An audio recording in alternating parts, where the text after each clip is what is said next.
Welcome, everyone, to my channel. I'm Ben. Today, we step into a chilling family tragedy, an inheritance feud that spiraled far beyond words, ending in secrets buried deep within a bamboo grove. At the heart of this case lies a haunting question. How could a promise of land meant to secure peace become the seed of violence that silenced one brother forever? The room is small and rectangular, painted the color of damp paper, lit by a fluorescent tube that hums like a tired insect. In Guanlian County, Sichuan, on a late summer evening in September 2012, a man named Bai Bin sits opposite two detectives. He was born in 1971, 41 years old now, and he wears the practiced calm of someone who has learned to breathe through handcuffs. He expects the usual questions about trafficking, the routine inventory of routes and victims, women and adolescents, moved from Sichuan to Anhui, like contraband, passed hand to hand. But the conversation cuts sideways into a secret he believed was buried with the soil. A body in a bamboo grove. His face stalls. Words that had been ready flatten against his tongue. He circles every question, blunts every answer, performs the veteran's dance delay. Deflect, deny. The detectives do not rush. Time, tonight, is theirs, and so is something else. Earth and evidence lifted from a hillside only 3 days earlier. Rewind. Northwest of the county seat, a low ridge rises Fengzi Mountain, its slopes stitched with bamboo, wild grasses, and the abandoned ribs of an eco-resort that bloomed and withered with the same season. Eco-resorts like this were once a fashion here. City people paying to breathe pine air and sleep in rooms paneled with bamboo, buying tea and trinkets before returning to their lives. Then the visitors thinned, the shops closed, and the resort drifted towards silence. In rural China, the monsoon writes its own calendar. September carries the breathy afterheat of summer rains. 30 degrees Celsius, roughly 86 degrees Fahrenheit, presses against the skin. The trail is dirt that powders under boots, and the air shivers with moths and mosquitoes that ignore 3 full canisters of spray. A squad climbs with mattocks, shovels, and machetes, pushing through shoulder-high grass. They have a sketch of a house, bamboo walls, whitewashed long ago, and a direction from a witness precise enough to lace belief to place. The northwest corner. They find it by mid-slope, a house bleached by weather, its window frames yawning, the floorboards scabbed with mildew. Inside, abandoned furniture leans like exhausted animals. Outside, the ground sags with last year's leaves, a thatch that muffles feet. The team marks a rectangle in the dirt where the witness pointed. The spot lies about 20 meters from the ragged edge of a weed-choked patch, roughly 65 feet. They open a square 4 to 5 meters on a side about 43 to 54 square feet, and they cut down through the first 20 centimeters, close to 8 inches. The shovels lift soil that is damp and loamy. The smell arrives first, sour and certain, a chemistry no one can mistake. Then, cloth appears, shreds of fabric that once were clothing, followed by the dark suggestion of a human outline. Short hair, the posture of legs drawn together as if bound. Breaths tighten. Someone says nothing. The trench widens, and with a practiced tenderness, the team eases the remains onto a stretcher. A place built to sell rest has become a grave. Back in the interrogation room, that grave sits between the detectives and Bai Bin, like an uninvited third person. The detectives ask again, not with accusation, but with gravity. Who is the man buried in the bamboo? Where did the blows land? Why there? Why that house? Why that corner? Each question is a hand pushing gently, then firmly, then without pretense. Bai Bin hears the shape beneath the words. There's certainty. He does not know it yet, but the mountain has already begun to speak. They had gone up at first light. The detectives explain, because a night's cool holds tracks better than noon. Bamboo creaks when wind goes through it. In the morning, it is a metronome to the work. The slope wears old paths like scars, foot trails, from when tourists came to sip tea and take photographs, from when vendors hawked trinkets carved from bamboo combs. Now spiders have annexed the eaves, and moths thicken the air in slow-moving clouds. A field team notes what will matter later. Footprints, die Stuop brush, the shallow compaction, where a body might have been dragged. It is tedious work, patient work, the kind that rewards those willing to see small things. A detective in a faded sun hat writes in a notebook with a careful hand. He writes the weather: heat heavy, light east wind, sky filmed with cloud. He writes the tools: 2 shovels, 1 entrenching tool, 1 mattock, 3 machetes. He writes the witness's statement in brief strokes. Northwest corner of the house, body buried shallow, distance about 20 meters to brush line. He writes because writing is how a fact survives doubt later. When lawyers speak in exacting voices and judges listen with faces that give nothing away. These sentences will keep the past from slipping. When the cloth surfaces, the youngest member of the team pinches his mask tighter to his face. He has been on exhumations before, but never one in a place that was meant for holidays. It is a small observation, but it scratches at everyone's nerves. The house was designed for rest, the mountain for walking, the bamboo grove for the whisper of leaves against leaves. A human body makes its own weather.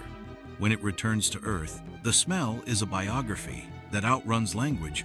It says time has passed. It says someone feared discovery and dug in haste. They lift the remains with the tenderness due to any person, even a stranger met in death. A tarp is spread, the stretcher secured, evidence bags opened. The team notes everything that could matter later. The direction the head was facing, the lie of the limbs, the depth of the first spade cut, the presence of fabric near the hips. They do not yet know the name, but they can already read the violence, repeated impacts to the skull from a blunt instrument, the kind of trauma that collapses bone, like thin pottery. They will confirm it later, under lights that turn truth clinical. For now they record, photograph, and carry. The detectives in the present tense let their words hang in the space between themselves and Bin. He watches their faces the way a man watches a shoreline. He had hoped to skirt. He tells himself that time is his ally. A year in the ground softens the world's memory. Rain takes fingerprints. Heat unthreads DNA. He repeats these thoughts the way a man hums an old tune to keep ghosts away. The older detective does not raise his voice. He asks instead about the house. Did Bin ever visit the resort when it was open? Did he know the paths that switch back the slope? Did he ever notice how the bamboo thickens toward the northwest, where the ground is less stony? He asks about moths, whether Bin is the kind who draws a collar up against them or waves them away with a wrist as if dismissing thoughts he does not want. He asks about the color of the walls, about furniture left behind, about a hammer with a short handle sometimes kept near a doorway for repairs that never came. The questions are ordinary. The pattern they weave is not. Bin answers in the careful negatives of someone who believes denial can outlast fact. He says he does not remember. He says he was elsewhere. He says the detectives are confusing him with another man of similar build and similar habits. He says this because it is what men like him say when something heavier than fear has already taken a seat inside them. Inevitability. In the narrative of a crime, there is always a hinge, a moment when an investigation changes shape. For this case, the hinge was simple: a witness who pointed to a corner of the world that could not be guessed by chance. The detectives do not say her name yet.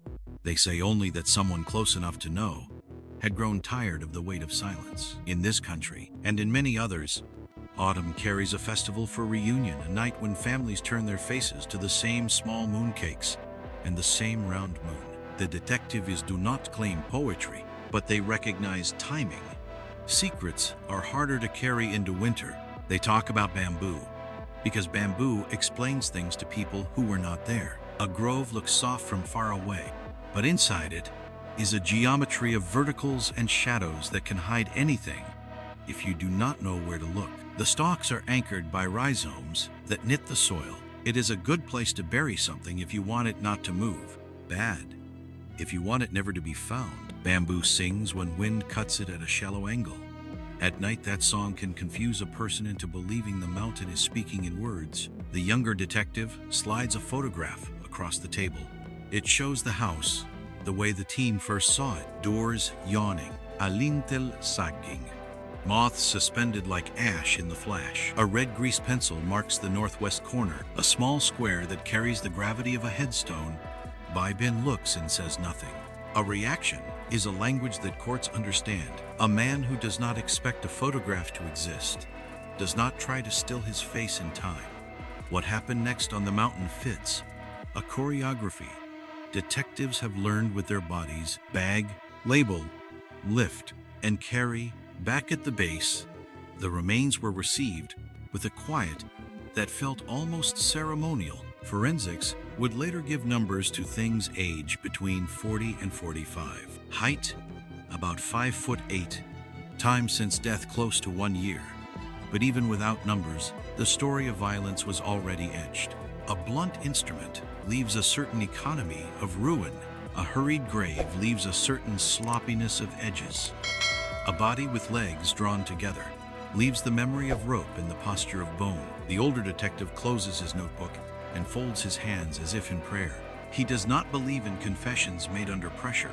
He believes in the arithmetic of evidence: soil and fiber, angle and depth, time and place. He believes that somewhere, under the fear and the practiced calm, Bin's mind has already begun to reorder the world to accommodate the fact of the grave. People often think truth arrives like a thunderclap. More often, it seeps, patient as groundwater. In the doorway, the corridor hums with a different life phones. Footsteps, the metal clink of a cup against a tap. Inside the room, the air seems colder, as if the fluorescent tube had lowered the season by a few degrees. The detectives ask, one last time for tonight, about the house on Fengzi Mountain. Bin's eyes fix on the table, then the wall, then the photograph. He imagines the bamboo whispering. He imagines soil not yet overturned. He imagines time rewinding the way a tape can be spooled back onto a reel. Everything unsaid. Undonen. Outside, the county settles into evening. Market stalls fold. Dogs bark at shadows, then give up somewhere on the ridge. A moth beats itself against the glass of an empty window, mistaking the moon for a light that will let it in. Inside the room, a detective speaks the simplest sentence in his arsenal. A sentence as old as law itself. A man has been found. He lets it rest on the table between them, like a small stone. We will learn his name. He does not say it, but the next sentence is also true. And we will learn yours. For now, the mountain keeps the rest. Tomorrow, facts will be weighed in light, and a different story will begin. The story of how a body became a message, and how that message found its way down from bamboo to concrete, from wind to words.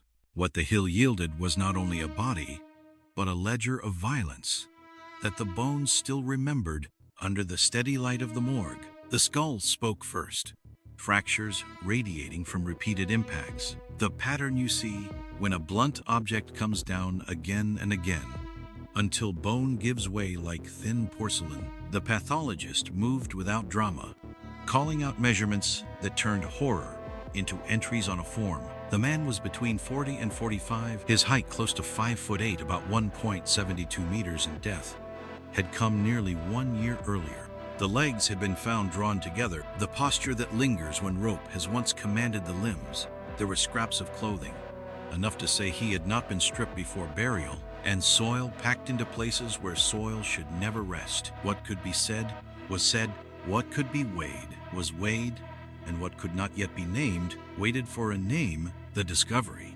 did something beyond completing an evidence sheet. It reached back to a voice that had walked into a police station days earlier and transformed whisper into allegation. Ta Tiu Hua had come alone. She was the wife of Bin. She said it had been an evening in October of 2011, a weekend night, Saturday or Sunday. She could not swear which, when a man she had only just met was killed by her husband. She said she saw it with her own eyes. She said she helped him bury the body in the bamboo near an abandoned eco-resort, a place once meant for rest where wind now moved through broken eaves. She spoke in a way that suggested each word was an object she had to pick up and carry across a room. She did not know the dead man's name or where he came from. She had met him once, and then he was gone. After that night, she said, the subject turned to stone in their house, Questions died unasked. In many homes, there are drawers no one opens. In this one, there was an entire night no one touched. Fear had its own domestic routine here. Bai Bin, she said, was not only violent on the street, he was a man whose anger could find its way across a table. People outside speak of bruises as if they are proof. People inside learn that fear makes silence reasonable. Months passed. Bai Bin was arrested in Anhui for trafficking women, and adolescents moved over provincial lines, the way contraband is moved when you treat people like cargo. During prison visits, the air smelled like disinfectant and boiled water. And Tran Tiu Hua learned the arithmetic of survival that prisoners' families learn everywhere. Money goes out, time goes nowhere. And when a man comes home who has not learned peace, his fists remember their path. She tried to imagine a life that did not involve listening for steps on the stairs. A life where the night could pass without flinching. When she finally sat in front of a duty officer and said the words, it was not a sermon, it was a decision. On the hillside, the field team had done their work exactly where she had pointed, in the lab. The story advanced by way of a detail that flesh cannot hide. One lower leg bore signs of an old, severe fracture set with an orthopedic plate. Surgeons leave hardware, the way sailors leave anchors, and manufacturers stamp their plates with letters and numbers that do not rot. Those serials are a quiet registry of history. Detectives fanned out across the county, and then beyond it, visiting hospitals and clinics, asking records officers to compare those digits against surgical logs. It is unglamorous work, built of good shoes and patient forms, but in places where names fail, numbers still know how to speak. The answer arrived. The way doors open when you turn the right key, a match in the records, a signature in metal. The dead man had been a patient. His name, Liu the Than, born in 1973. He would have been 40 at the time of his death. He was from Guanlian County, but rarely at home. The kind of man who made a living by going where the work was, moving across provinces, the way migratory birds move in seasons, city to city, site to site, sending money when he could. He had never married. Family members assumed his silence meant travel. In households where a man leaves often, absence is not immediately understood as danger. No one filed a missing person report. That is how a life can go missing twice, first from the world, then from the ledger of the living. With a name, the investigation pivoted from what to why. Detectives charted every conceivable tie between Liu the Thang and Bai Bin debts. Favors, kinship, rivalries, neighborhood ties, and found emptiness. They were not relatives. They did not share a known friend. There was no record of a quarrel, no lawsuit, no loan. A blank page in itself can be a clue. If two men have no ordinary reason to collide, someone often orchestrates the collision. Back in the interrogation room, fluorescent hum filled the pauses that Bai Bin tried to dominate with silence. He chose his denials the way men choose stones to lay across a path. He said he had never met Liu the Than. He said he did not know the house halfway up Fengzi Mountain. He said that whatever the police thought they had found, it would find no home in court because time erases, brain cleans, and memory fails. There are men who study interrogation the way they once studied street fights. They learn that if they can make the night long enough, fatigue will work for them. But time was not loyal to him anymore. Time now belonged to the trench, to the photographs, to the numbers etched on a plate inside a dead man's leg. The detectives adjusted their questions, not because they had lost their way, but because they had found it. A grave, shallow, the older one said, as if describing a field under seed, northwest corner of a bamboo house. He said it with no flourish, like an address recited for a taxi. We did not go there by accident. He left the sentence on the table, the way men leave bait on a line. Obvious to anyone watching, almost invisible to the fish. How do you think we knew where to dig? It is a question designed not for answer, but for delay. The length of pause that tells you a person is calculating, whether the problem before him is arithmetic or avalanche. A man who believes chance betrayed him will say chance. A man who knows someone has spoken will hear a voice in his head and wonder how far that voice traveled. Bybin's eyes moved table, wall, photograph, then back again. He said nothing. The detectives did not fill the quiet. Silence is a tool, and they turned it slowly, the way you turn a key in a lock. You do not want to break. They spoke then of the process, because process leaves fewer places to hide. They laid out the path from soil to stretcher, from stretcher to scale, from scale to serial numbers, from serial numbers to a name. They did not yet speak the witness's name. They described only the shape of a life in fear, a person close enough to know who had finally grown tired of the weight of a secret. In places where festival nights invite families to gather lanterns, round cakes, a round moon silence can feel like the only guest who never leaves. People sometimes mistake endurance for virtue. Sometimes endurance is only how a secret survives. The laboratory results returned in stages. In the skull, the pathologist confirmed what the field had already guessed, a blunt instrument applied not once but many times. The angles of fracture suggested a short handle, the kind of tool you could find near a doorway, where repairs are imagined but never done. In the sinuses and ear canals, the soil itself held tiny threads, plant fibers, a gift of the grove evidence that the burial had been hasty and shallow. The hair was cropped short. There was no wedding band. These are not conclusions. They are coordinates. When you map enough coordinates, a route appears. Detectives visited the places where Liu the Than used to sleep when he came home in Aunt's spare room, a bunk above a tea shop, asking the same careful questions in different voices. Had he quarreled with anyone? Had he mentioned a deal? A house? A plan? People gave the answers. People give when someone quiet disappears. He was decent. He kept his head down. He owed no one. He laughed when he had money and kept quiet when he did not.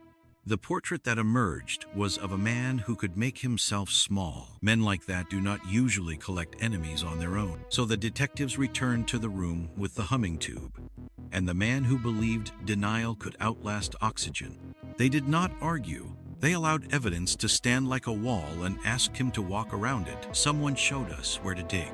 The older detective said, not unkindly, someone who was there. He said it once, and then again, gentler, as if speaking to a witness rather than a suspect. Think about who would know. You could feel the moment when the questions stopped being a trick and became a mirror. Between these quiet maneuvers, the case file fattened with details that rarely make the news, but often make the verdict. Phone records place atmosphere around days.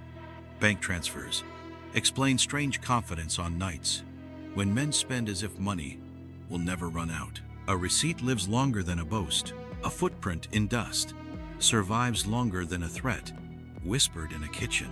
Bit by bit, the empty page between Bybin and Liu the Than began to accept not as a confession yet, but as a series of lines pointing toward a third hand poised above both names. By then, the detectives had learned enough about bamboo to teach it to people who had never been to the mountain. From far away, a grove looks gentle, a green curtain. Inside, it is a calculus of vertical shadows. The rhizomes hold the soil, the way fingers hold a secret. It is a place you choose when you want something to stay put, and a place you risk if you hope something will never be found. The northwest corner had been chosen not because it was mystical, but because the ground there is less stony and easier to turn. Practical choices expose practical minds. When the photograph slid across the table, a whitewashed house, doors open like mouths, too tired to close, moths suspended in the flash like ash. You could see the world narrow to a single red square marked in grease pencil. The room did not change temperature. A man's thoughts. The older detective did not smile. He did not count to 3. He simply let the image live on the table the way a stone lives in a shoe. Annoying at first, then impossible to ignore. Denial has a half-life. It decays in the presence of specifics. The room was not a courtroom. It did not need a verdict. It needed only time for the arithmetic to finish itself in the suspect's head. A body, a place, a process, a name, a witness who knew the corner, a plate whose numbers survived the grave, a set of wounds that told you the weapon was not chance. When you put those together, disbelief becomes a costume that does not fit. Outside, the county moved through ordinary hours. shopkeepers closing shutters, a dog announcing a stranger, and then forgetting why. Inside, the fluorescent hum kept time. The detectives did not say the witness's name. They did not yet say, "Your wife." They simply held the room steady and waited for gravity to work. The gravity of evidence, the gravity of a man who understands that his story will have to change shape to survive the morning. That is how truth often arrives. Not as a shout, but as a rearrangement. And still, a question hovered. If there was no debt, no Feud, no thread between the two men, why was Lou the Thon led up a mountain and left under bamboo? The answer was not yet on the table, but the table was ready for it. The hinges of the case had been oiled. The next turn would reveal the hand that had reached in from the side and set strangers on a path toward each other. A path that ended in a shallow grave and a ledger written in bone. The hinge finally turned with a single word that means more in an interrogation room than on any street. Liability. When the older detective mentioned shared liability, people bound together by the same crime, Bin went quiet. Not defensive, but calculating. The mask of indignation slipped.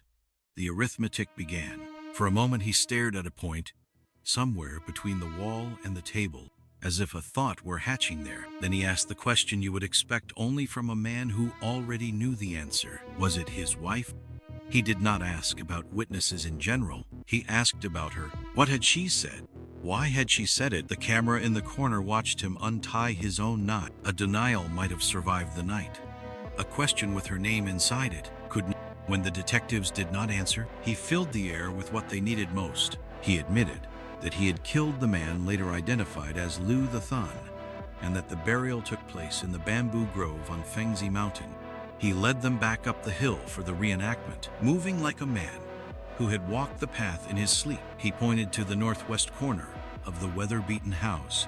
To the small rectangle where the soil had been turned, he showed where the head had faced and where the feet had been. Whether the body had been prone or supine, the details matched the exhumation, as if read from the ground itself. Confession by coordinates. Even so, he would not speak of motive. He put a hand on that door and kept it closed, as if the cause, more than the act, would ruin him. The detectives did not force it yet.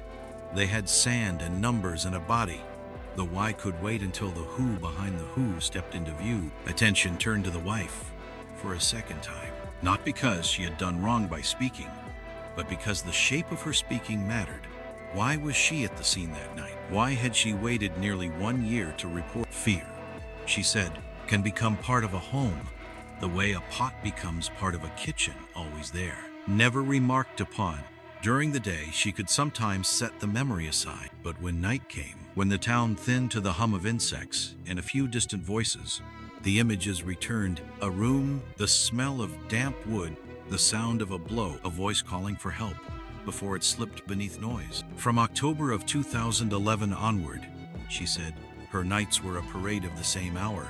She knew, too, that someone else carried a version of that out. Her husband. He worried the way guilty men worry about the way rain changes ground, about the way shallow graves answer to weather.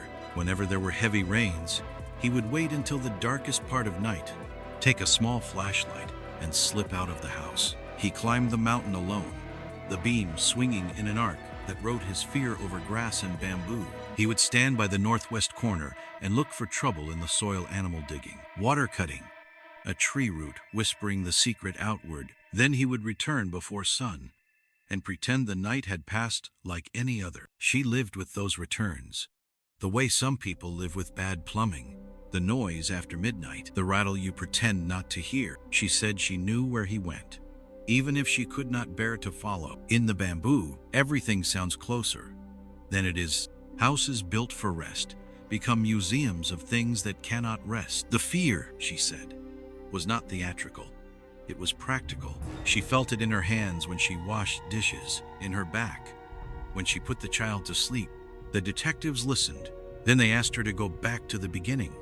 Not the beginning of fear, but the beginning of that night. She said it started in late afternoon, around 5 in the evening, in a small restaurant in town. She had their daughter with her, a child just 2 years old, heavy on the hip in the way children that age There were 4 of them if you counted the child, 3 adults at a table, and a girl who would remember none of it, and yet carry its shadow. A man met them there, a face she would see only once in life, and many times in memory. He was, she said, a real estate broker of sorts. The conversation between the men was brief, at first courteous, almost dull. She gathered that Bai Bin wanted to buy a house near the old eco-resort on the mountain, not for living, but for a shop, bamboo and rattan crafts, for tourists who might return if fortune shifted. The idea sounded like someone trying to build a raft from reeds possible on a good day, not built for storms. She was surprised because they did not have money, and because everyone knew the resort was a fashion that had passed. Their home sat about 3 kilometers from the area, about 2 miles close enough for gossip to travel home the same day. Abandoned houses do not sell themselves. She did not challenge him in front of a stranger. There are rules inside marriages that fear enforces more strictly than love. She kept her eyes on the food and on the child's hands. As the men drank, the talk accelerated the way talk does when alcohol is poured on top of hope. Price, location, repairs. The basics of a deal any ordinary buyer might make if the buyer were ordinary. Eventually, the broker, Liu, though she did not know his name, then asked for a deposit to hold the arrangement. It was a practical request, not unusual. The kind of ask that sets a course by being agreed quickly, more quickly than she expected. He said his place near Fengzi Mountain was close by. They could go up, rest a while. Everyone had been drinking, and he would fetch the cash. It is easy to say yes to a walk when the evening is warm and the town is small and the path is familiar. The 3 of them left together, with Bai Bin leading, the broker following, and the wife behind with the child. Distance on a slope feels different than distance on a map. The bamboo crowding the path made the world narrower. With each turn, by the time they reached the abandoned house, she said the quiet had changed shape. He told her to wait outside, and she did, half because she trusted his tone and half because the child fussed in her arms. The 2 men went in. Violence does not always announce itself with a bang. Sometimes it starts with rearranged furniture, something heavy, dragged a few inches. A table leg knocking uneven floor. The rhythm of footsteps that do not belong to walking. She heard a thud, then another. A sharp cry from her husband, the kind a man makes to get bigger in a room. Then a different cry, thinner, from the other man, the sound of surprise turning to plea. She froze. It is easy to imagine yourself heroic in daylight. At night, with a child asleep against your shoulder, you learn your limits. She did not go inside. She waited for the world to return to a sound she recognized. The world did not oblige.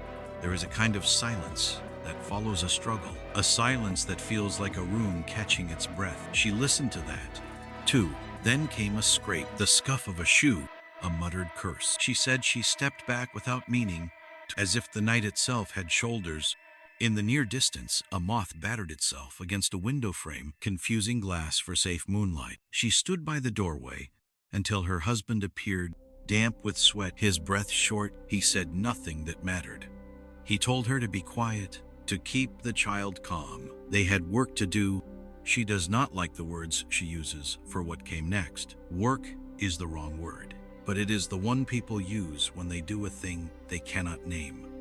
He told her to help, and she helped because saying no felt like a different kind of danger. Together they moved the body, she holding not the weight, but the edges cloth, a sleeve, the corner of a shirt, keeping her eyes averted.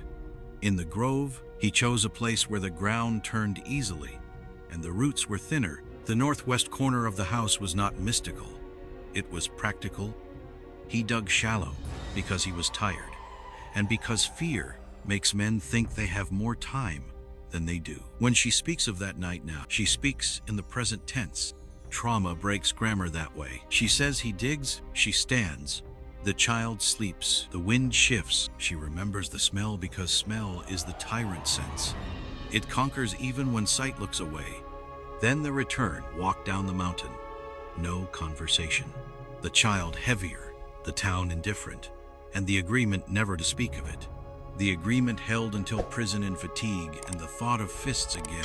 She walked into the police station during a weekday's indifferent afternoon and placed the night on the desk in front of a duty officer. Some decisions are made once, others are made again and again until you hear yourself say them out loud. Back in the present tense, the detectives cataloged what her story explained and what it did not. It explained the grave's location, the shallowness, the timing. It explained why the burial site showed signs of being revisited after storms. It explained the details her husband knew too well during the reenactment details that only a gravedigger could carry, like a weight, but it did not explain motive. She said she did not know the man's name that night. She said she never asked why. Perhaps fear does not only keep people silent, it trains them not to ask questions whose answers will require action. And so the case, which had moved from who to how, hovered over the why. The detectives could see the outline of a larger hand on the page, something that would join a trafficker and a traveler in a room where no one had the ordinary reason to be. They had a confession without a cause, a burial without a story, a wife who told the truth she could carry and left the rest for daylight. Crimes often look like private earthquakes until you trace the fault line back to where someone first put pressure on the ground. For now, the facts stood where they belonged. A man who confessed to killing, a grave he could redraw from memory, a wife who would become a witness because fear that stays too long in a house turns to stone. The next turn of the hinge would reveal the reason, the person whose motive had been borrowed or bought. Motive, after all, is a bridge. You cross it to see who waits on the other side. Outside the abandoned house, the yard had gone to weed, and the bamboo along the eaves clicked when wind slipped through the slats. Tran Tu Hua stood with her little girl on her hip, a weight the size of a small melon, listening to furniture shift and feet scrape a floor she could not see. Aquarelle, she thought, or the way men sometimes grow larger for each other when liquor borrows their mouths. Then her daughter wriggled free, small legs pattering toward the doorway. At the exact moment, a man she had promised to marry burst out of it, seized a short-handled hammer from the corridor, and disappeared back inside. The child turned her face toward the noise, and Tu Hua, all instinct now, hooked an arm around the little waist and pulled her back into the yard. In the next heartbeat, the house spoke a dull language. Blow, breath, blow. She saw the arc of the hammer, the compact rise and fall of a weapon meant for repairs transformed into a verdict, and she heard herself say his name as if it were a command that could still work. It did not. When the silence finally took a seat, the other man's chest did not. He did not explain. He told her to fetch a mattock. He told her with the practical coldness of a man who has already crossed the river to bury the body near the roots of bamboo, where heavy rains would hold the soil, where rhizomes knit the ground so tightly that bones would not rise when storms cut the slope. He said time would drive those same roots through flesh in a way that would put his fear to sleep. He had an eye for corners. The northwest side of the house was softer earth, and they carried the dead man there, roughly 20 meters from the wall, something like 65 feet if your life is measured that way. The grave was shallow because fear makes men brief. He ordered her to wash the room, walls first, then floor. Blood a different color every few swipes, water in a half bucket gone brown by the end. When she hesitated, he said the thing he said when he wanted the world to move in the direction of his hand. Doit, or I will kill you. She learned that night that obedience can feel like survival, even when it tastes like ash. On the porch afterward, he waited with their daughter, the way men wait for buses they expect to come. A stillness that pretends to be patience. They walked home with the child asleep in the town, none the wiser. An hour earlier, the men had been laughing at the small restaurant, heads bent over the arithmetic of price and repairs and deposit. Now she could not assemble those facts into anything that resembled reason. Days passed. Liquor drained from his system, and another liquid replaced it. Worry. After storms, he would leave at the darkest hour with a flashlight, walking up the slope alone to test the grave with his eyes, looking for the churn of animal paws, for water that gnawed at edges, for the restless talk of a root near the surface. He returned before light and pretended the night had been unbroken. She measured those returns by the way doors sighed and by the scrape of his shoes on the bricks below their window. In the valley, life arranged itself into the routine that fools outsiders into thinking nothing happened here. She cooked, he worked, and then stopped working. Half a year after the killing, he went far east to Anhui to make money. And for him, the distance seemed to clean the clock.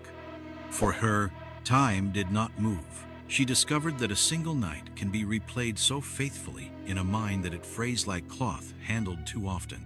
She told herself what people in tight corners tell themselves: perhaps this will sink into the past. Perhaps the grave and the bamboo and the house will forget each other in the rain. But the thought scratched at her until it bled. Buying a house had been a raft of reeds on a fast river. They had no money. No one brings a broker to an abandoned building to fetch a deposit. The path that night had been chosen not for convenience, but for privacy. The plan, if you called it, that had been more trap than purchase. She did not know the man's name, did not know the old quarrels that might have justified murder in her husband's private court, but she knew enough to choose between conscience and fear. She carried the story into a police station on an ordinary weekday and put it on a desk the way a person sets down a pot that has boiled too long. When detectives asked why she had waited, she taught them a small lesson about homes where anger lives. Fear does not only silence, it instructs. You learn which questions are expensive. You learn that some drawers in a room will bite if opened. You learn to measure nights by the footsteps you do not mention. Still, her account drew clean lines through facts. The mountain had already given up. The grave's location, its shallowness, the revisits after storms, the whitewashed bamboo house between the path and the thicket. In her telling, there was one detail. Old men in the county nodded at bury near the roots, where the soil is held, where water hesitates. That was not superstition. That was geology pressed into service of a secret. Back under fluorescent light, the man who had learned to breathe through handcuffs preferred a different story. He said he had not known the dead man. He said the night on Fengzi Mountain had grown hot with argument when they haggled over a house. He said the broker insulted him, and drink did the rest. It was a narrative built for a single use, to reduce design to impulse. But the detectives had spent more nights with witnesses than Bai Bin had spent nights with books. They asked the question anyone who has bought anything would ask: what realtor insults a client who agrees too quickly, who offers a deposit too easily? It sounded like a tale told under pressure, and the room did not believe it. The older detective returned to the practical points that men who lie prefer to avoid. You said you were going to open a shop for bamboo crafts. He told Bai Bin to catch the tourist tide if it turned again. Who would invest? What is his name? How much exactly? And when did you agree? A lie can stretch to cover a day. It tears when you drape it over amounts and date. The more the suspect talked, the more surface the questions found, and the more places his story snagged. It is one thing to say a storm washed away Prince. It is another to say who promised money into a plan that relied on tourists, returning to an empty mountain. In the lab and in the field, the evidence had already formed, a quiet choir, and her account had given it lyrics. The hammer was not a rumor. The corner of the house was not an accident. The shallow grave was not mercy. It was haste. If you drew a map of the evening, it did not trace a line from price to insult to rage. It traced a line from restaurant to path to house to tool to ground. People who mean to pay deposits do not carry bodies. People who sell houses do not ask buyers to fetch cash from a ruin where wind makes windows talk. The detectives did not need to say these things aloud. They let the geometry of the case do the talking. And yet motive, the bridge that joins two strangers, remained. The one refusal on the table. The wife could not help them there. The man would not. In the absence of a declared reason, the detectives did what patient people do. They gathered the reasons that were not. Debt did not appear. Friendship did not appear. Family did not appear. Greed appeared only as a rumor dressed in a story about investors. This was the moment when the case stopped being a private earthquake and became something else, the visible shudder of a larger hand pressing on ground from off stage. So the detectives traced the last hours back again.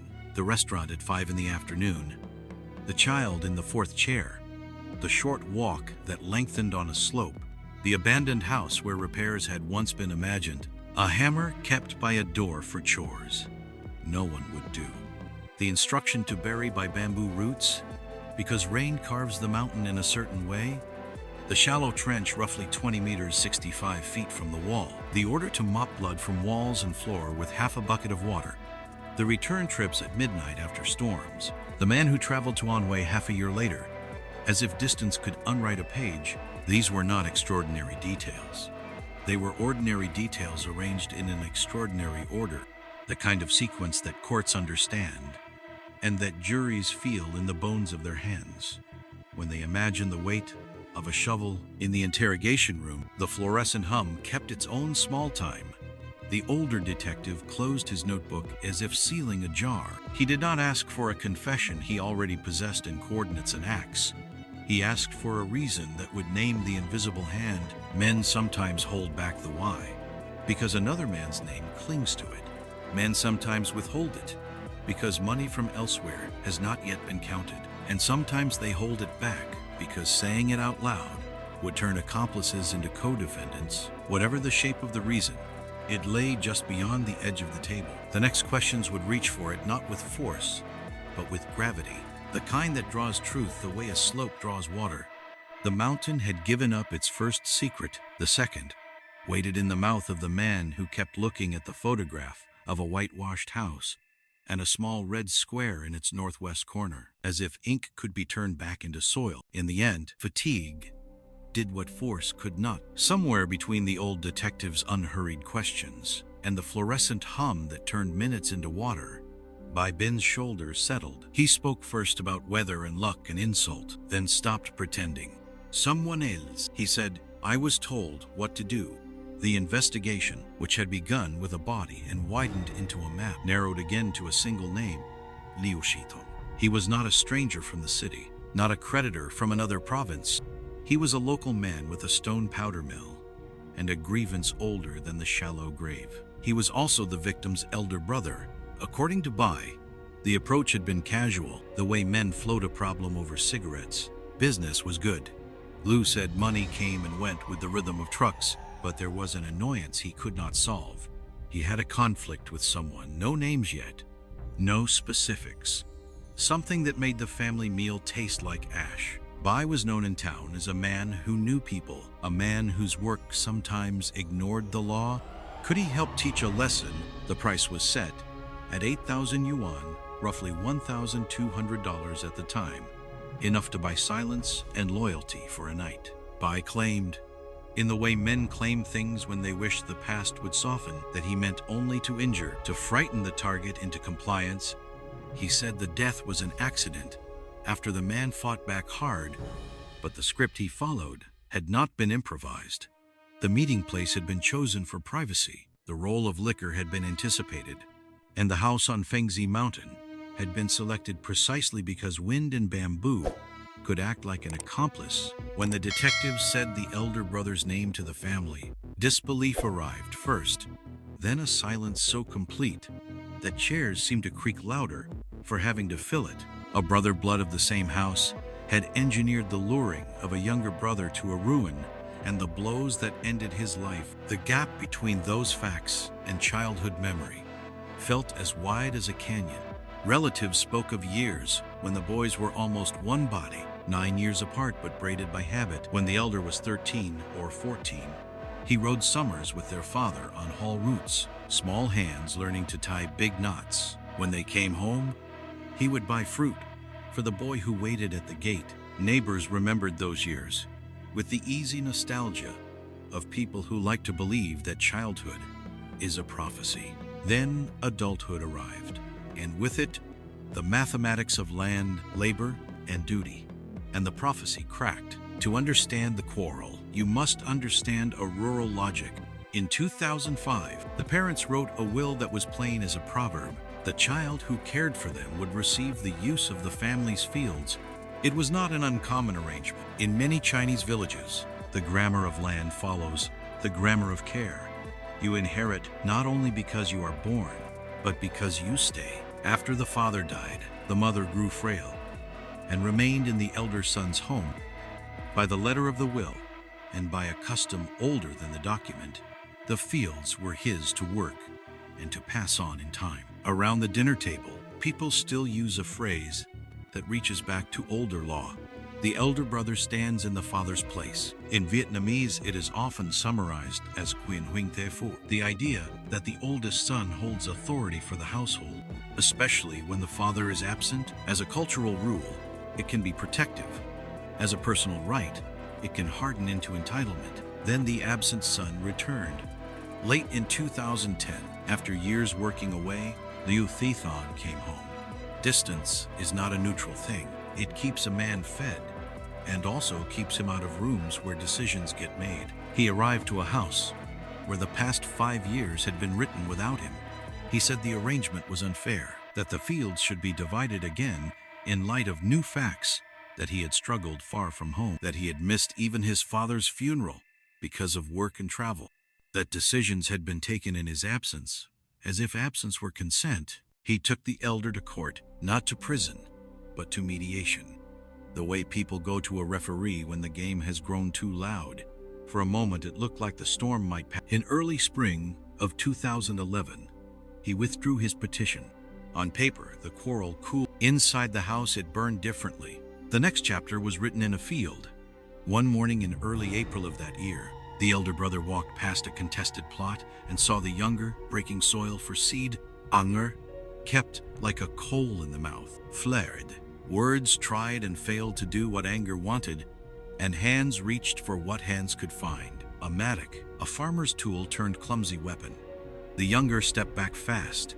The blow struck his lower leg, cracking bone. Doctors would set it with a metal plate, the same plate whose stamped numbers would name the body a year later. The court called the elder's act intentional injury and gave him a suspended sentence, a punishment that is both rope and leash. From then on, every quarrel risked real prison time. Resentment did not dissolve. It changed tools. What Bai described next sounded less like a plan and more like a habit. When a man feels watched by law, he hires someone whose life already runs alongside it. The elder brother proposed the shape of a night restaurant first, drinks to grease the conversation, then a short walk to a place where light could not testify. It would look like a house viewing, ordinary as paperwork. The buyer would agree too quickly. The broker would ask for a deposit, and the invitation to come up and rest, then fetch the cash, would carry them to the hillside where bamboo listened. Bai, who had rehearsed his own variations of violence elsewhere, agreed. He had been paid. He had a reputation to maintain among men who think fear is a currency. He had, too, a wife and a small child who would become unconsenting witnesses to a debt paid in blunt force. It is tempting to pretend there is a single moment when a lesson becomes a murder. In truth, the line is usually crossed much earlier. When a person decides that a body is a tool for a message. The detectives did not say this in so many words. They traced it with questions. Why bring the man to an abandoned eco-resort? Why not a tea house, a square, a doorway where neighbors pass? Why insist on the northwest room of a derelict bamboo house? Why not any room, any corner? Why choose a path so narrow that a child must be carried in arms rather than walked by the hand? Bai's answers were gray and grudging, but they carried enough ink to show the design. Corners chosen for soft earth, a hammer kept near a door where repairs were supposed to happen, a grave planned before the first blow landed. No amount of later denial could bleach intent out of that geometry. When the arrest team arrived at Lu Shai Thong's mill, the air was powdered white. Stone has a way of getting into everything. Noses, pockets, the folds of a man's shirt. He did not run. Men who have spent a year believing they got away seldom run. They negotiate. He spoke first in the patient tones of a son who keeps houses together. He had supported his parents. He had honored his father. He had looked after his mother. He said the will was clear. He said he was the elder, and that elders carry rights alongside obligations. It was a sermon to a congregation that had come for something else. Under the plain words lay the same old arithmetic. Grievance multiplied by pride, divided by fear of violating probation, then outsourced to a man willing to swing a hammer. The detectives let him talk until his sentences circled the same ground. Then they laid photographs on the table.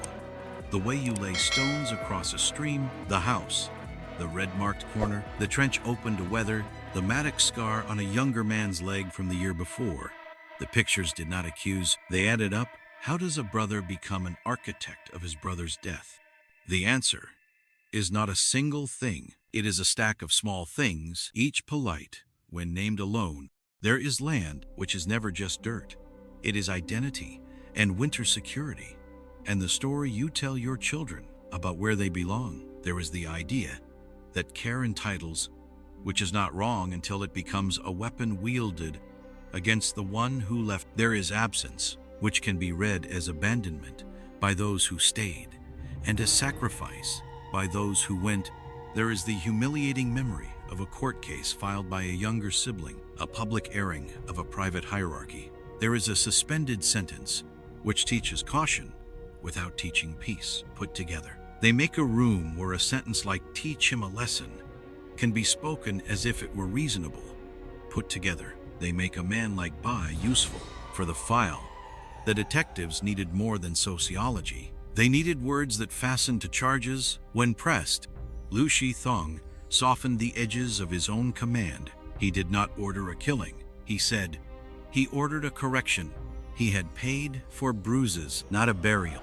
He had imagined an apology at the end of it, a handshake across the old logic of land. The law does not adopt a client's imagination. It calls a conspiracy by its proper name. When you set the table and light the lamp and invite the guest, you do not get to disown the feast. Intentions, like tools, are judged by the work they do. The case dossier swelled with statements. Bai's confession about the plan and the price, the wife's account of the night and the burial, hospital records linking a metal plate to a younger brother's leg, court paperwork documenting the earlier assault and suspended sentence, the will that tied care to land, neighbors' recollections that made childhood shine in contrast to what came after. It is fashionable to say that truth is complicated. In courtrooms, truth is usually stubborn. A dead man in a bamboo grove, a hired blow disguised as a business meeting, a brother who outsourced his anger. These are not metaphors. They are coordinates when plotted. The line points one way. Outside, the county went on counting harvests and school fees, and the price of rice by the sack. Inside the station, the detectives sorted exhibits into boxes and logged them with neat hands. A prosecutor would soon decide how to speak this story aloud to a judge, how to weigh money paid not for death, but for the risk of it, how to measure a suspended sentence against a newly dead man, how to translate a proverb about elder brothers into facts about culpability. Somewhere, a mother, now widowed and thin with age, would hear the charges against one son for the death of another, and find that language cannot carry both truths at once. The law would do what the law can. It would not mend the house. For the audience of our story, there is a temptation to look for monsters. It is cleaner that way, but the figures in this case are human in all the ordinary, dangerous ways. A trafficker who thinks violence is a tool, a husband whose rage and fear turned his wife into an accessory under duress, an elder brother who mistook authority for ownership, a younger brother whose return demanded a fairness that law acknowledges and family pride resists. In some seasons, the land is generous. In others, it returns only what you plant. Here, a seed of resentment was watered for years. When it sprouted, it could not tell the difference between justice and revenge. The mountain, patient as always, kept the receipts until men were ready to read them. The last missing edge of the story arrived from a place no one expected, a workshop where stone was ground to powder and gossip traveled faster than trucks. Lu Shithong owned the mill. Tren Tua's mother worked there. One day, the elder brother overheard her sigh to a co-worker about her son. In law, a violent man with underworld ties in and out of prison. That stray complaint did what months of rage could not. It gave grievance a contractor, When Shi Thong later decided he would teach his brother a lesson, the name that floated up was Bai Bin. Money changed hands. 8,000 yuan, simple as passing a wrench across a bench. Watching Bai leave with the cash, the elder brother felt a passing thrill. At last, the annoyance would end. He felt something else when he heard the man was dead. Panic has a different weight than satisfaction. It is heavier and sinks faster. By the time he understood what he had hired, the night on Fengzi Mountain could not be unwritten, and so he did what guilty men often do in small towns. He edited the story other people told. He nudged relatives and neighbors toward an easy, plausible line. After the lawsuit over land went nowhere, the younger brother had gone off again to work these things happen. He always worked away. If no one asked questions, the wind would carry this version through the bamboo. For a while it did. The village returned to its own shores. Even the conspirators' shoulders settled. Months passed without a search party or a poster on a wall, and the men who knew felt safer with each ordinary week. Then, the knock came, but not from the direction anyone feared. A team of criminal investigators with Anhui accents arrived for Bai Bin, not about a body in bamboo, but about women carried across provinces like contraband. Earlier that year, he had helped associates kidnap women and girls in Sichuan and sell them into karaoke bars and brothels in Guangdong. Enho, the traffickers they had already arrested, gave them a name. The name led to a door in Qionglian. Bai's first inhale of custody was relief.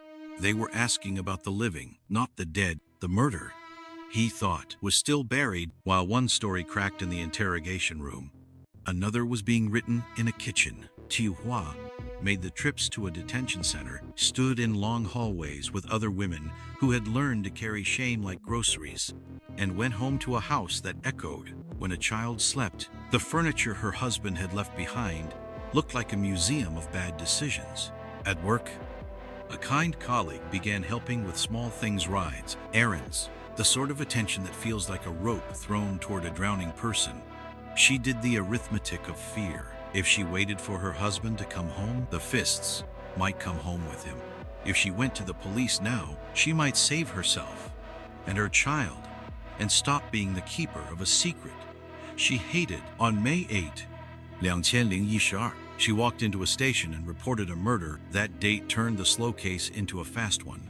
Once police dug where she pointed, the mountain yielded a truth that matched her account. A shallow grave off the northwest corner, a room once whitewashed and then scrubbed brown with a half bucket of water. With a body recovered, the rest of the clockwork began to move. A prosecutor would eventually say, the obvious thing, truth may be complicated, but charges are not. And in June 2013, a court sentenced Bai Bin to death for murder. As for the elder brother, who had outsourced his anger, the law named his part intentional injury and counted 10 years for it. The wife, whose confession pulled a night out into daylight, was deemed to have reported voluntarily. The state let her go home. None of that put the house back together. After the verdicts, the old mother, hair gone white, more from events than from age, moved in with another son and his wife. The family table, which once seated 5, now counted losses. The eldest in prison, the youngest dead, a widow in everything but paper, trying to become a person again. Some stories end with a twist. This one ended with subtraction. If you trace the quarrel back to its seeds, you find land and duty, both ordinary and volatile. Years earlier, the parents had written a will that fit village logic. The child who cared for them would receive the use of the fields. When the younger brother returned after years away, he asked to redraw the lines, arguing that absence does not erase inheritance. The elder brother, who had stayed, invoked a custom older than paperwork. The elder stands in the father's place, the logic of Queen Huing Theifu. On paper and around stoves, people argued both sides easily. In their mouths, each sounded like fairness. In their hands, neither could carry the weight of pride. What changed a civil argument into a criminal record was not land or law, but the method of solving the problem. The first escalation was public, a lawsuit that embarrassed the household, and then was withdrawn. The second was a mattock swung in a field, the blade hitting bone and leaving behind the very metal plate whose numbers would later identify a body. The third was a plan spoken in the grammar of euphemism, teach him a lesson, just a scare. It will be ordinary. By then, the bridge to murder had already been crossed. One detail from the stone mill stayed with the detectives, because it felt like the hinge of the whole machine. Anger did not find its solution in the code of law or the council of relatives. It took its bearings from a scrap of talk in a dusty room where a mother spoke too plainly about a son-in-law's violence. The elder brother heard opportunity where she meant complaint, and in that mishearing, a price was set, a place was chosen, and a life was taken. The mountain later gave up its secrets. The mill, its rumor, for Bai. The arrest in the trafficking case looked, at first, like luck, a chance to serve time for one set of harms, while keeping the worst one hidden. But secrets are expensive to carry. The wife's report meant the police already knew where to look. The exhumation meant the room would be measured rather than imagined. When the questioning finally turned toward the bamboo house, fatigue did what force could not. Bai admitted there had been a commissioner behind the blows, a brother's name stapled to a brother's death. The court record will one day flatten this into lines, dates, charges, sentences. We should resist letting the narrative go that thin. There was also a child in a fourth chair at a restaurant, a wife who washed blood from walls because disobedience that night looked like suicide, a mother who now walks slower because a family name became a docket number. There was a town that thought an eco-resort might save it, and when that failed, pretended the bamboo would keep quiet. Stories like this do not have villains drawn in ink as black as law textbooks. They have people with ordinary appetite status, security, the right to be obeyed, who mistake a neighbor's silence for permission, and a hired man's promise for a solution. The lesson, if we must lift one from the ruin, is blunt. Grievances age into monsters when you feed them privacy and pride. Teach him a lesson is not a sentence that ends well. It is a fuse masquerading as advice. The mountain was patient enough to keep the receipts, a shallow grave, a rust-handled hammer, the numbers on a plate in a leg. When the men finally read the bill, it listed amounts. No one could pay 10 years for a brother, a life for a hired hand, and a long, empty chair at a mother's table. When the gavel fell and the case closed, what remained was not relief, but a hollow silence. A family that once gathered around the same table had been reduced to fractures too deep to mend. The village, too, was left with scars, neighbors whispering about what pride and inheritance can do when handled like weapons. At its core, this story was never about land itself, fields of rice, groves of bamboo, or lines on a map.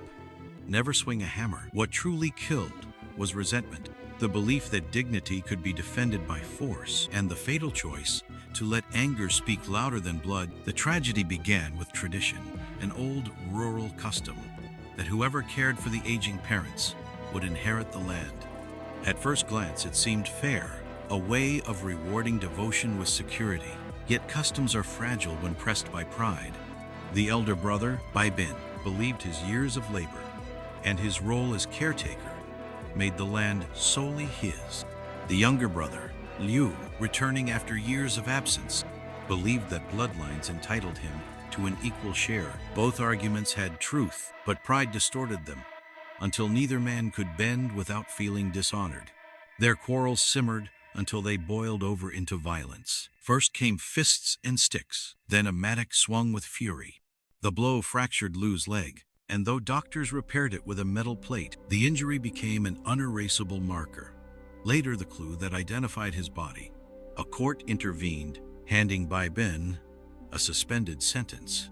On paper, it was a warning. In reality, it planted resentment even deeper. The younger brother nursed his grievance. The elder carried humiliation. Neither learned to forgive. Both believed the other had won something unfair. Months later, Bai Bin's bitterness found a dangerous outlet. He heard rumors at a stone powder mill of a man feared for his temper. Someone with a history of violence. In that dusty conversation, a thought took root. Why not turn grievance into a transaction? 8,000 yuan changed hands, and a deadly plan began to unfold. The pretext was simple, a meeting about renting a house. The setting was chosen carefully, an abandoned eco-resort near the bamboo grove. Far from watchful eyes, the tools were waiting, disguised as repair equipment. Bibin insisted he only wanted his brother taught a lesson, but the staging betrayed something darker. On that night, bamboo leaves rustled in the wind as two men lured Lu into the derelict building. The hammer fell, not once but many times, until silence took over. In the shallow grave that followed, years of anger and wounded pride were buried along with him. Yet the earth does not forget. Time loosens soil. Bones hold memories. And even a metal plate whispers the name of the dead. For a year, the secret lay dormant. Villagers assumed Lu had left for work again. His mother clung to that story because it hurt less than the truth. Even the killers breathed easier with each passing month, but silence is never permanent. Fear cracked open in the heart of one witness, Bai Bin's own wife. Living under the weight of his violence and the memory of that night, she finally walked to the police station and surrendered the secret. In that moment, betrayal turned into courage. The investigation brought clarity. Forensic science, hospital records, and confessions stitched together what had happened. Trials followed. The hired hand faced the death penalty. Bai Bin received a long sentence that would keep him behind bars for years. Justice, at least in the courtroom, was served. Yet outside, there was no neat resolution. A mother lost both sons, one to the grave, one to prison. A community lost its peace, now haunted by the echo of a feud that should never have reached bloodshed. What lesson does this leave behind? It is tempting to say the land killed, or that inheritance destroys families, but land is only soil. The true danger lies in unchecked pride, in silence that lets grudges grow, and in the reckless phrase, "Teach him a lesson." That phrase has written too many tragedies in rural places. Once spoken, it rarely ends without someone lying still in the dirt. The fields remain where they always were. Green when the rains come and dry when they do not. The bamboo still bends in the wind, but the family is gone, broken beyond repair. And in that absence, the village is left with a warning written not in ink, but in grief. When pride hardens into hatred, even brothers can become each other's executioners.